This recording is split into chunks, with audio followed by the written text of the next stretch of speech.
Hello, and welcome to another Top 5 here at MacGuffinPodcast.com. I am Brandi.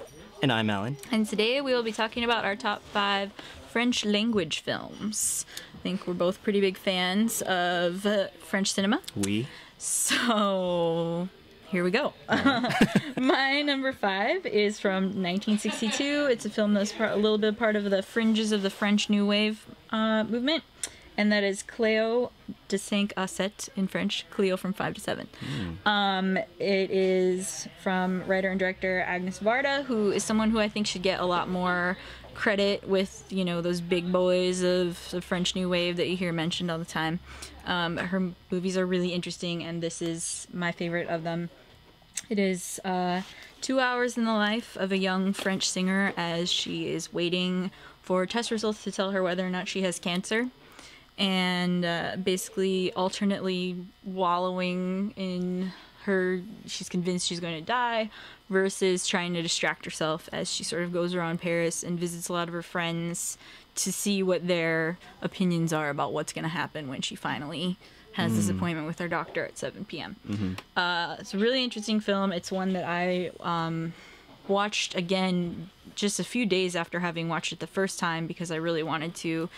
I think it changes your perspective a lot once you know what happens in that final scene when she talks to her doctor, and highly recommend it if you like that era and that genre of film. Definitely one to check out. For my number 5 film, it is called Brotherhood of the Wolf from 2001. Now, if there's one word to describe this movie, it is badass. I mean, there's a little bit of everything in this film for all people. I mean, if you like monster movies, there's a monster in it. If you like martial art films, there's martial arts in it. If you like period pieces, it's all set during the French Revolution. Just a whole hubbub of stuff just like going on. I mean, it's an incredible story. Great actors in it. I mean, you have Vincent Cassel, Samuel Le... The guy who plays the main character in there, his name, Samuel Le Bihan, I'm probably killing the name, is probably the most hardcore dude I've ever seen in a French language film. I mean, something bad happens to his friend, and he goes straight loco on, like, everyone that's responsible. I mean, it's an incredible movie. I've heard that this is a pretty intense film. I've not seen it. But It's a lot of fun. It even has Mark Dacascos, if you remember, from Iron Chef and Dancing with the Stars way before then, as a Native American who somehow makes it to France. But you know, it's great. It's great. Great. All right, check it out. All right, my number 4 is actually a Belgian film. It is from 1991. It is called Toto the Hero. I remember seeing this for the first time, like in a class in high school, and then I had to get a hold of it again to watch. You can't get it on Region 1 DVD. You can get it on VHS here at Scarecrow.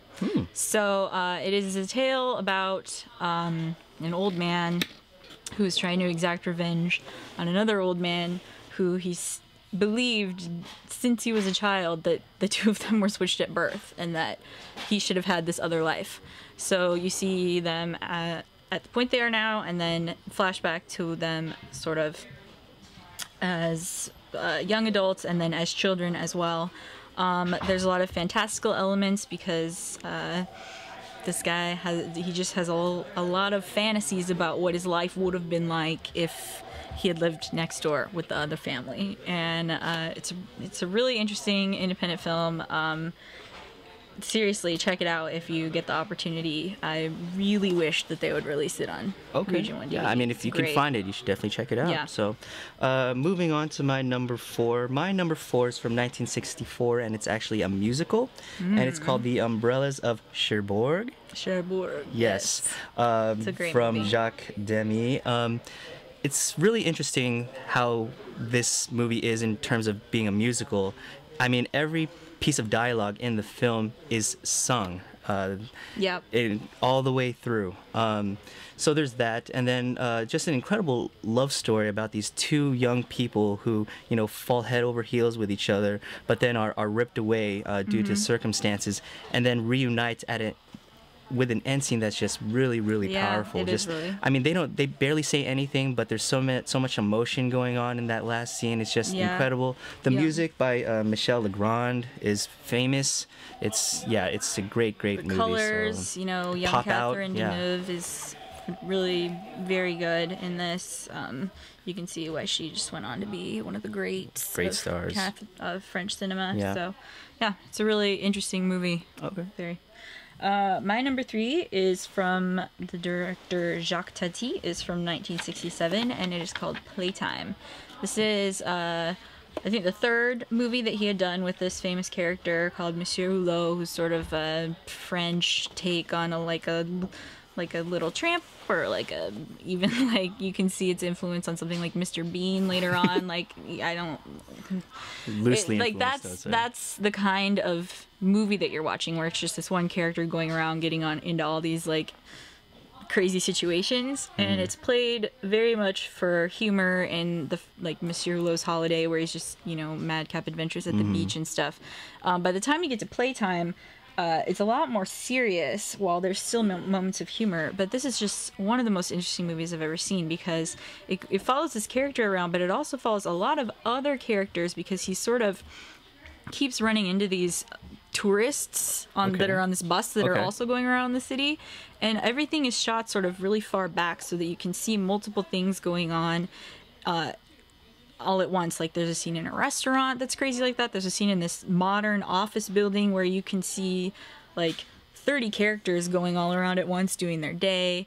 It's hard to describe the experience of watching it, but it is just absolutely fascinating, and you want to rewind scenes and watch them again so that you can follow a different character around what they're doing. Interesting. Yeah, it's really, really good. I've always wanted to watch this film. I mean, I've seen Mr. Hulot's Holiday and his other film, Mon Oncle. Yeah. And I really enjoyed both of those films, so that's definitely something that I'm going to be watching really, really soon. So.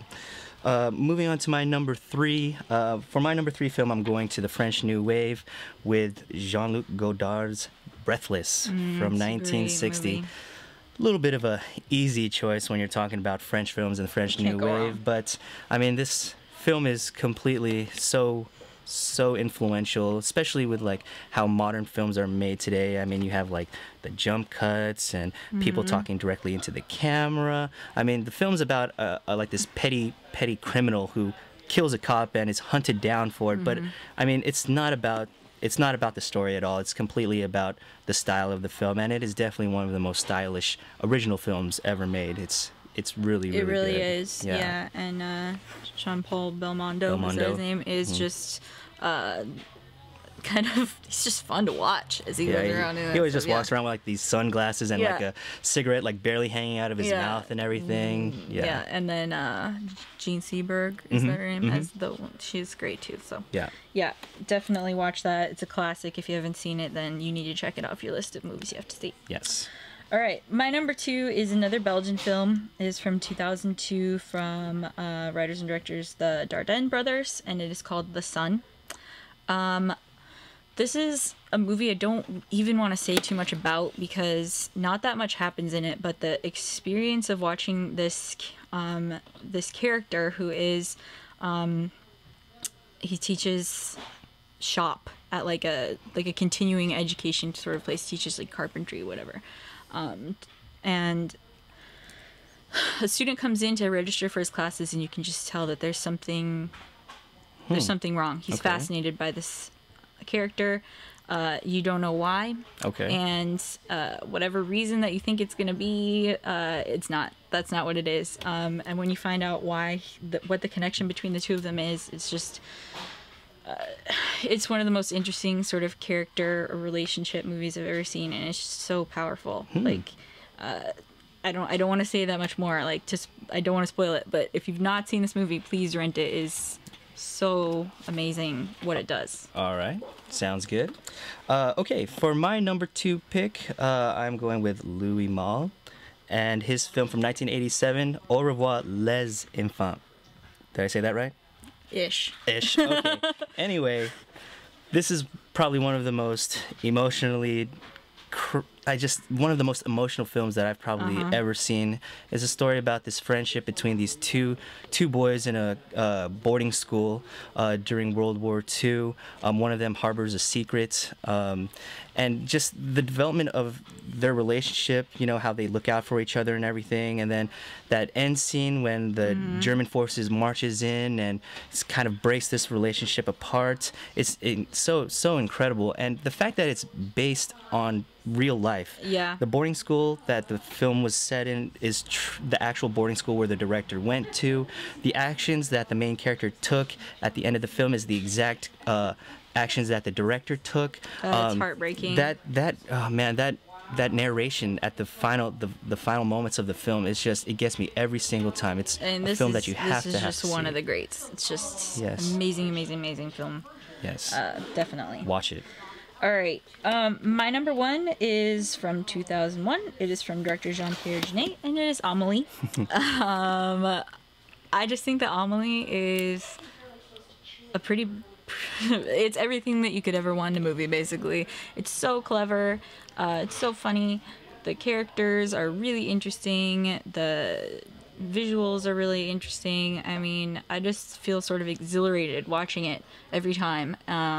It's one of those ones I saw multiple times in the theater and have watched many times since, and every time I'm just noticed some other little detail of the way that the film is structured or the way that it's shot that is really impressive. It's really, I mean, it's an incredible movie. I mean, I really like it, but it's also very, very strange. Oh, too. yeah. I mean, she has this Amelie's thing a where she breaks into like people's homes and like, you know, moves things around and stuff. I mean, it's like almost borderline like stalkerish, you would think, but they were able to handle it in a way where you completely go along with Whimsical it. You know, stalking. yeah, it's great. It's a great movie. I mean, the tone is something really, really interesting that I think is just spot on. So, right. I mean. What more can you say? Just watch it again because you've probably already seen it. Yep. It's great. So for my number one film, I'm going back to the French New Wave with Jean-Luc. No, not Jean-Luc Godard. Francois Truffaut. How could I have done that? Man, what am I doing here? It's the 400 Blows. Starring Jean-Pierre as Antoine Doinel, the biographical character of Francois Truffaut. It's the first and probably the best of the Antoine Doinel series.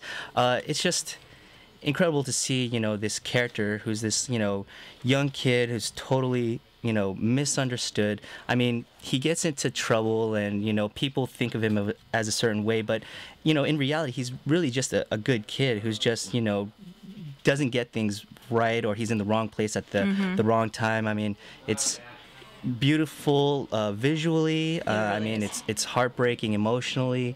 I mean, I can watch this movie over and over again. It's so great. So it's great, and it's another one where I really focus on the end sequence. I feel like you know, a lot of these French films really pack a punch right at the end, and this one is definitely one where you say 400 blows, and I'm just picturing the final scene and going, final scene where he just runs and runs and runs away from everything, and then just ends up in the sea. And who hasn't felt like that before, huh? Exactly. So I guess that does it for our top 5 French language films. Yes. If you have any that you would like to share, I mean, there's so many French language films. This was my hardest list so far, I think. mention. So please let us know on the MacGuffinPodcast.com, and we will catch you guys later. Au revoir.